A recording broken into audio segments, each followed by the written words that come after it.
हम लोगों को जो प्रैक्टिकल लाइफ स्किल्स हैं, जो प्रैक्टिकल लाइफ में जो लेसन्स हैं, वो हमें अपने फादर से ही मिले हैं। Painting, art work is my biggest stress buster, जो मैं आज भी करती रहती हूँ। माई father got diagnosed with cancer, carcinoma. Because of my emotions I decided कि मैं उनके लास्ट रिचुअल्स करूँगी, और वो मैंने किए। सारा काम हमने कम्युनिटी लेवल पे किया है। This is not I am talking about the hospital. Hospital का तो जो बेसिक काम है, जो हर डॉक्टर शायद कर रहा है, वो तो हम करते ही हैं। मुझे ऐसा लगता है कि शायद मैंने यही कमाया वहाँ पे। Share everything with your parents. Your parents are your best friends.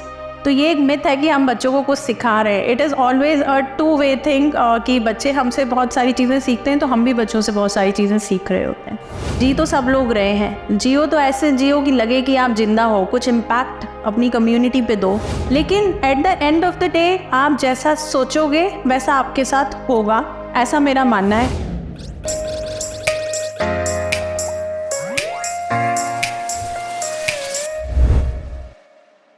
नमस्कार, मैं डॉक्टर शुभी मिश्रा चिकित्सा अधिकारी के पद पर सामुदायिक स्वास्थ्य केंद्र गौहरगंज में पदस्थ हूँ। मेरे परिवार में हम लोग 4 बहनें हैं। मेरे फादर क्लास 1 गेस्टेड ऑफिसर थे। क्योंकि मेरे फादर ट्रांसफरेबल जॉब में थे, कई जगह से मेरी स्कूलिंग हुई है, तो मुझे लगता है कि वो आपको ज़्यादा फ्लेक्सिबल और ज़्यादा एडजस्टेबल बनाता है।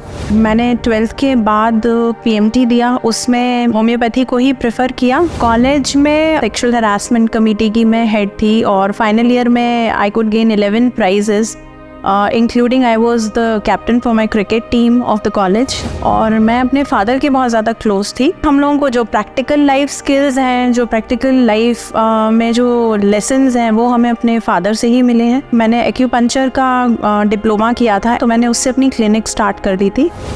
मेरी हॉबीज़ में सबसे ज़्यादा मुझे पसंद है driving, any type of vehicle and every type of vehicle. मुझे 2 व्हीलर्स में बाइक्स, बुलेट्स का बहुत ज़्यादा शौक है। I like swimming very much. मेरा स्पोर्ट्स में बहुत ज़्यादा इंटरेस्ट था। मैंने स्टेट्स खेला है, टेबल टेनिस में, बैडमिंटन में और बास्केटबॉल में। Painting, art work is my biggest stress buster, जो मैं आज भी करती रहती हूँ। उसके बाद इंटर्नशिप होते होते माई father got diagnosed with cancer, carcinoma. That again was like bad phase of my life. उसमें मैंने इंटर्नशिप ख़त्म होते ही मैंने लेक्चरशिप ज्वाइन कर ली थी along with my clinic in medical college. तो वहाँ पे मैंने करीब 1 साल लेक्चरशिप करी। But then my father got critical, तो मैंने धीरे धीरे क्लिनिक बंद कर दी, कॉलेज जाना भी बंद कर दिया, and then I lost my father. Because of my emotions I decided कि मैं उनके लास्ट रिचुअल्स करूँगी। और सो माई मदर और जो मेरे मामा जी हैं और मेरी सिस्टर्स, उनने मुझे बहुत सपोर्ट किया इस चीज़ के लिए, and so I did that. मेरी मैरिज के लिए पापा को गवर्नमेंट जॉब वाला पर्सन चाहिए था। This was for very sure कि माई फादर वॉज लाइक कि उन्हें गवर्नमेंट जॉब वाला चाहिए। और मुझे हमेशा से फैसिनेशन था आर्मी पर्सनल्स से, and like I feel very proud. मेरी मैरिज रवि से हुई। Ravi is again in paramilitary force. Right now he is second in command, posted in Assam.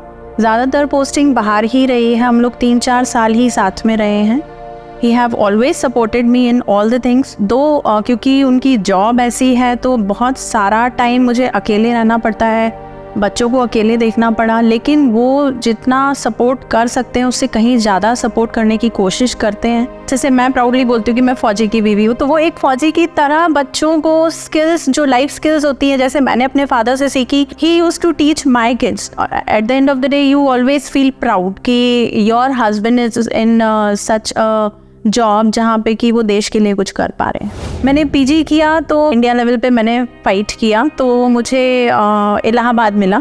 और क्योंकि मेरा इन लॉज का प्लेस भी इलाहाबाद था, तो that again become a blessing for me. लेकिन हाँ, उसकी अपनी एक स्ट्रगल थी कि मुझे हर महीने like my daughter was 6-7 months old जब मेरी क्लासेस स्टार्ट हो गई थी। कभी मैं रवि के पास श्रीनगर रहती थी, कभी अपनी मम्मा के पास रहती थी, कभी मैं इन लॉज के पास रहती थी। तो that used to be a very tough phase for me, and बहुत डर भी लगता था कि इतने छोटे छोटे बच्चों को लेके आप अकेले ट्रैवल कर रहे हो। But then somehow I did all that. I am working as medical officer Gauharganj में। जब मैं नई यहाँ पे गई थी, तो Gauharganj is a small place. Initial जो फेज़ था, वहाँ पे कोई भी हेल्थ फैसिलिटीज़ नहीं थी, तो that was a big challenge for me. मेरे पास स्टाफ नहीं था, मेरे पास प्रॉपर सेटअप नहीं था, और कैसे भी पेशेंट्स मेरे पास आते थे तो उस कंडीशंस में डील करना पेशेंट्स के साथ, इमरजेंसीज़ को डील करना, डिलीवरीज़ को डील करना, इवन डिलीवरीज़ वहाँ पे स्टार्ट भी नहीं हुई थी। तो I started with all these things. हम लोगों ने बहुत ज़्यादा लेटर्स लिख के और सारी चीज़ें हायर अप्स में बात करके मैंने धीरे धीरे करके पूरा सेटअप बनाया, पूरी फैसिलिटीज़ वहाँ पे अरेंज करी। मेरा ऐसा मानना आज भी, जो हम लोग बचपन में पढ़ते थे कि prevention is better than cure, that still stands the basic truth of medical profession in my view, कि हम लोग प्रिवेंशन पे बात नहीं करते हैं। पेशेंट आया, दवाई दिया, चले गए, लेकिन कम्युनिटी अवेयरनेस इसका बहुत बड़ा पार्ट है जो हम लोग कहीं ना कहीं मिस कर रहे हैं। उस पे मैंने वहाँ पे बहुत काम किया, और वहाँ का जो पूरा इंटीरियर है, जो पूरे विलेजेस है, वहाँ पे हम लोग महिला स्वास्थ्य शिविर लगाते थे। जब भी हमारे शिविर होते थे, हम लोग वहाँ पे जाके पूरा कम्युनिटी अवेयरनेस, हाइजीन पे, मेंस्ट्रुअल हाइजीन पे और न्यूट्रिशन पे, हम लोग हर टॉपिक पे, सीजनल डिजीज़ेस पे हम लोग वहाँ पे जाके बात करती थी। गौहरगंज में ये सारा काम हमने कम्युनिटी लेवल पे किया है। This is not I am talking about the hospital. Hospital का तो जो बेसिक काम है, जो हर डॉक्टर शायद कर रहा है, वो तो हम करते ही हैं, लेकिन कम्युनिटी में जाके, विलेजेस में जाके जो ये काम किया है, this is something I feel it is different and what I could achieve doing this job. जब मैंने ये वाली जॉब छोड़ी और मैं स्टेट कंसल्टेंट की जॉब के लिए गई, तो मुझे फेयरवेल दिया मेरे स्टाफ ने। तो आई वुड से कि स्टाफ ने तो दिया, वहाँ के जो लोकलाइट्स हैं उन सभी के मैसेजेस आए मेरे पास। सब लोग मुझसे मिलने आए कि मैडम आप क्यों छोड़ रहे हैं, और पूरे स्टाफ ने जो मुझे फेयरवेल दिया, तो उस फेयरवेल में everybody said something for me and everybody cried, like the whole 30-40 people cried that day. और फिर जो मेरी फील्ड वर्कर्स होती हैं, आशाएं होती हैं, एएनएम्स होती हैं और CHOs होती हैं, उनने मुझे अलग से फेयरवेल दिया। मतलब मेरे 3-4 फेयरवेल्स हुए वहाँ पे, और everybody like praised me a lot, and सभी का ये था कि मैम आप क्यों छोड़ के जा रहे हैं। तो मुझे ऐसा लगता है कि शायद मैंने यही कमाया वहाँ पे। मैं क्वालिटी असेसर हूँ, like state assessor for quality services in the health facilities. इसमें होता क्या है कि कायाकल्प, लक्ष्य और एनक्वास 3 चीज़ें होती हैं। NQAS is national quality assurance scheme. इन सब में हम लोगों को साल में 2 बार हम लोग अलग अलग फैसिलिटीज़ ऑल ओवर MP हमें दी जाती हैं। हम लोग वहाँ पे जाते हैं और फैसिलिटीज़ का असेसमेंट करते हैं कि how they are, like quality wise, how they are providing healthcare to the patients, to their beneficiaries, and about the skill of the staff, how they are doing. तो ये वाला असेसमेंट हम लोग करते हैं। तो कुछ ही लोग हैं, उनमें से एक मैं हूँ। हम लोग ग्रुप सेंटर CRPF भोपाल में रहते थे, तो मेरा जो जॉब का जो वे है वो यही था। तो I was somehow fascinated with the society। जो इसके लुक्स थे वो मुझे बहुत फैसिनेट करते थे, very attractive look. We just thought कि एक बार विजिट करते हैं। तो मुझे जो यहाँ की सबसे अच्छी चीज़ लगी, जो design of the houses, like I am a big fan of them, because her room में प्रॉपर लाइट, प्रॉपर हवा, proper ventilation. This is the best part what I like about British park. यहाँ पे बहुत calmness है, यहाँ पे aura बहुत positive है, और जिस तरीके से मिस्टर अरोरा इसको मेंटेन कर रहे हैं, और जिस तरीके से भी एक कम्युनिटी बिल्डअप हुई है ब्रिटिश पार्क की, that is adding on the perk. एक ब्रिटिश पार्क मेरे लिए एक फार्म हाउस इफ़ेक्ट है, जहाँ पे आपको सुकून मिलता है। तो मैं जब से यहाँ पे आई हूँ, मुझे कभी फील नहीं हुआ कि रत्ती भर भी कि यहाँ पे कोई सिक्योरिटी ब्रीच होगा। तो in this way like I feel British Park to be a great place to live and with a full positive aura. यहाँ पे बहुत अच्छा माहौल है और बहुत अच्छे लोग हैं, और जिस तरीके से सारे फेस्टिवल साथ में मनाए जाते हैं। अभी मिस्टर अरोरा ने लास्ट टाइम होली बहुत अच्छे से सेलिब्रेट करवाया था।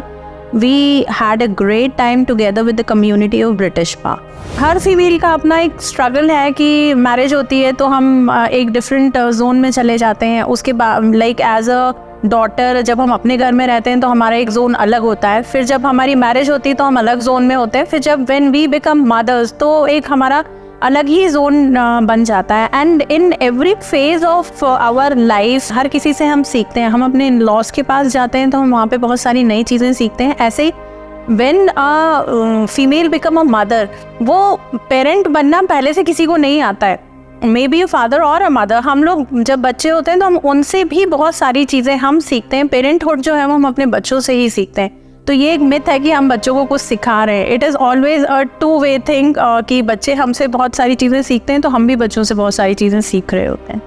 हर पर्सन का अपना एक स्ट्रगल होता है, ये मैं मानती हूँ, लेकिन उस स्ट्रगल को आप कैसे देखते हो, that what makes you different from the other person. वो जो शुभी बनी है वो उससे बनी है शायद। मेरा एक ही टैगलाइन होता है कि जी तो सब लोग रहे हैं, जियो तो ऐसे जियो कि लगे कि आप जिंदा हो, कुछ इम्पैक्ट अपनी कम्युनिटी पे दो। That is the most important thing. मेरा ऐसा मानना है कि स्ट्रगल्स हैं, लेकिन eight the end of the day आप जैसा सोचोगे वैसा आपके साथ होगा। जो ओल्ड एजर्स हैं उनको मैं सिर्फ इतना बोलना चाहूँगी कि आप लाइफ को डेली सेलिब्रेट करिए, हर मोमेंट को सेलिब्रेट करिए and be vigilant for your health. And जो हमारी एवरेज एज वाले जो लोग हैं उनको मैं सिर्फ इतना बोलना चाहूँगी कि आपकी जो पर्सनैलिटी है वो आपकी जॉब से नहीं बनती है, ना आपकी फैमिली से बनती है। It is you who is important. आप स्ट्रेस लेके और अपने आप को मिमिक करके आप पर्सनालिटी ट्रेट डेवलप नहीं कर सकते। तो 1 घंटा अपने लिए अपने हिसाब से ज़रूर रखिए और जो आपको पसंद है वो करिए। बच्चों से मैं ये कहना चाहती हूँ, share everything with your parents. Your parents are your best friends. आप उनसे हर बात बताइए, चाहे वो अच्छी हो चाहे वो बुरी हो। And this is the life lesson. Parents से बड़ा कोई फ्रेंड नहीं है और लंबा कोई फ्रेंड नहीं रहेगा आपकी लाइफ में।